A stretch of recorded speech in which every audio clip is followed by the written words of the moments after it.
On est en hiver, pendant le mois de février. La température est négative et à chaque inspiration, vous sentez l'air froid remplir vos poumons. Vous êtes en déplacement pour jouer le match de votre vie. Malgré un climat glacial typiquement bavarois, vous ressentez une atmosphère chaude et tendue. Des chants et des cris en allemand. Mais, au moment de taper le coup d'envoi, vos sens sont brouillés. Votre attention est perturbée et vous êtes happé par un questionnement. Cette pelouse sur laquelle je joue depuis mon enfance, est-elle vraiment la même que celle sur le terrain du match de ce soir? Le coup du sifflet retentit, les questionnements sont repoussés à plus tard et vous débutez le match de votre vie. Avant de savoir si vous avez gagné le match de votre vie, nous allons essayer de comprendre le support de votre sport. Et ici, nous avons deux termes bien précis. Car en français, chaque mot a son importance. Si vous zlatanez quelqu'un, ce n'est pas la même chose que de lui mettre une bastos.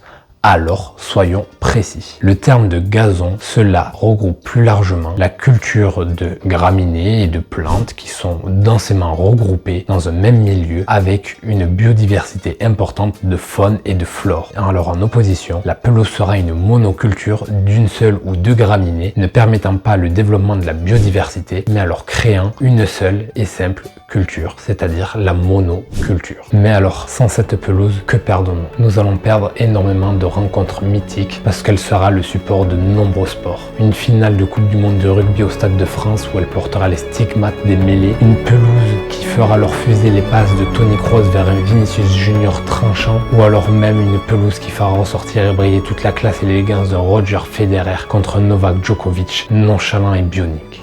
Mais revenons-en à nos plantes. Vous commencez le foot dans votre village et le stade de votre village ressemble à un champ de patates. Le printemps et l'été laisseront place à quelques fleurs, tandis que l'automne et l'hiver laisseront place à une gadoue ou alors un sol dur sur lequel votre gardien s'écorchera les genoux. Sans aucun entretien, la nature conservera une ligne directrice et les allers et retours du gardien sur sa ligne dégarniront les cages comme les golfs de certains trentenaires. Mais cette formation végétale est bel et bien du gazon. Sans tonte, ni occupation ou entretien par le jardinier, elle ne dépassera rarement plus de 30 cm. Je pourrais vous citer les nombreuses espèces qui composent ces graminées et ces plantes, mais ça serait perdre du temps comme compter le nombre de cheveux que l'on peut avoir sur une tête. Sauf pour certains, qui pourront compter 1, 2, voire même 3. Mais ici, je vais vous donner les plus connus, comme le pissenlit, le trèfle et même les pâquerettes qui sont présentes. Je le sais, et nous le savons. On rêve tous de ces billards britanniques dont seuls les jardiniers anglais ont le secret. Et c'est bien la seule chose qu'on leur envie à ces anglais. Parce que eux, ils savent faire une pelouse dont ils ont le secret. Oui, la pelouse est un organisme vivant qui répond à des caractéristiques biologiques simples. Elle peut se reproduire en produisant une graine. Quand cette même graine sera semée, va alors fournir un système racinaire et une tige. Cette même tige sera alors en capacité de faire la photosynthèse. Pour ceux qui étaient soit au fond de la classe ou qui n'écoutaient pas les cours de bio, parfois même qui faisaient les deux, la photosynthèse c'est alors une réaction qui regroupe plusieurs facteurs. Tout d'abord, il y a la lumière du soleil et l'absorption de CO2 pour dégager de l'oxygène et former du glucose et qui permettra alors à la plante de grandir. Cette photosynthèse sera alors l'antagoniste de la respiration. La photosynthèse dégagera de l'oxygène, la respiration consommera de l'oxygène. Mais là, ce n'est pas le sujet de la vidéo et nous allons plutôt nous concentrer sur notre petite plante. La pelouse répond alors aux mêmes caractéristiques des autres plantes et confirme alors qu'elle est bel et bien vivante. Même si elle semble inerte, la pelouse a besoin d'un entretien approprié. Arrosage, tonte, fertilisation, protection contre les maladies et éclairage afin de permettre une croissance parfaite. On notera que sous l'ère QSI, le PSG se renforcera dans la section jardinerie. Ils recruteront un certain John Calderwood qui prendra ça du terrain suite à des études poussées dans la culture de cette même plante. D'où vient précisément la pelouse? La pelouse, en France, elle provient d'un endroit particulier qui est faite par une entreprise. Cette même pelouse est alors cultivée dans les Landes dans un sol sableux où la pluie est abondante et le soleil tout autant. Avec toutes ces conditions réunies, l'entreprise va alors pouvoir faciliter la culture de cette graminée et va pouvoir alors en faire des tapis qui pourront livrer dans de nombreux stades d'Europe. Car oui, je vais peut-être en décevoir certains, mais un stade c'est pas juste des gradins autour d'un carré de terre. Un stade c'est bien plus complexe.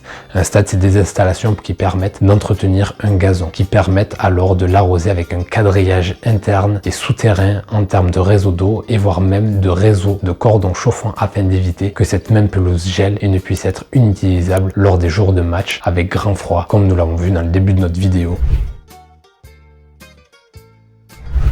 Mais alors, comment savoir si on a une bonne ou une mauvaise pelouse? Comme l'a dit Victor Hugo, il n'y a pas de mauvaises herbes, il n'y a pas de mauvais hommes, il y a juste des mauvais cultivateurs. Et là, c'est bien vrai. C'est une réalité que nous avons vue au cours de nombreuses années de Ligue 1 entre les pelouses sèches de la Mousson ou alors les pelouses malades de Saint-Symphorien. Cette pelouse qui pouvait accélérer la balle avec une fine particule d'eau à la surface pourrait être cette même pelouse qui alors sera jonchée de trous et qui vous fera des faux rebonds et vous éliminera vous-même lors d'un dribble. Mais la différence est là. Choyez votre pelouse et elle vous le rendra.